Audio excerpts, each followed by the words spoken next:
د معلوماتو له مخې سه شنبه په ټول افغانستان کې د حج مراسمو لپاره پچاچونه ترسره کیږي. په خوست ولایت کې د ارشاد حج او اوقاف ریاست وایي چې په دغه ولایت کې 1200 کسانو د حج مراسمو لپاره نوملیکنه کړې وه چې د یاد ریاست لخوا یې په دغه راټولیدنه کې پچاچونه ترسره کیږي او له خوست ولایت څخه به 338 کسان د 1403 کال لپاره د حج په مراسمو کې برخه واخلي. په 12 ورځې یا په 14 ورځې کې تقریبا مجموع 1200 کسانو ثبت نام کړی ده.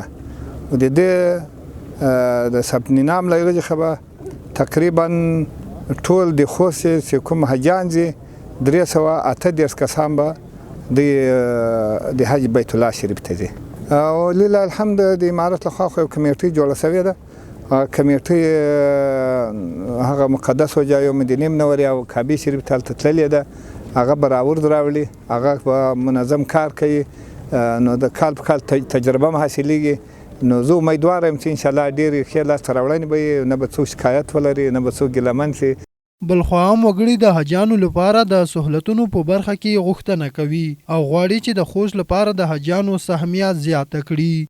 او موږ دغه علما کرام او د حج او اوقاف رئیس او د علما شورا نماینده او د نورو نمایندګانو د ولایت نماینده ډیره شکریا ادا کوي چې الحمدلله په دغه پچه کې هیڅ قسمه عذري او هیڅ قسمه د شکایت ونه شو او د الله جل جلاله نه موږ شکریا او بس چې پاینده کې همدار کنت صورت حال موږ سره ورشي. دولت نه غوښتنه ده چې د خلکو غوښتنه ده ډیر کسون روغل دي.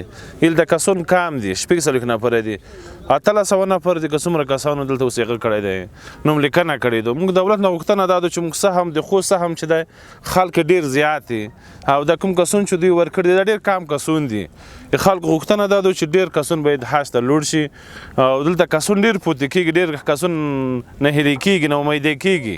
د معلوماتو له مخې هر کال د حج په مراسمو کې شاوخوا 10,000 کسان ګډون کوي او د 1403 کال لپاره په ټول هیواد کې د حج مراسمو لپاره پچاچونې روانې دي.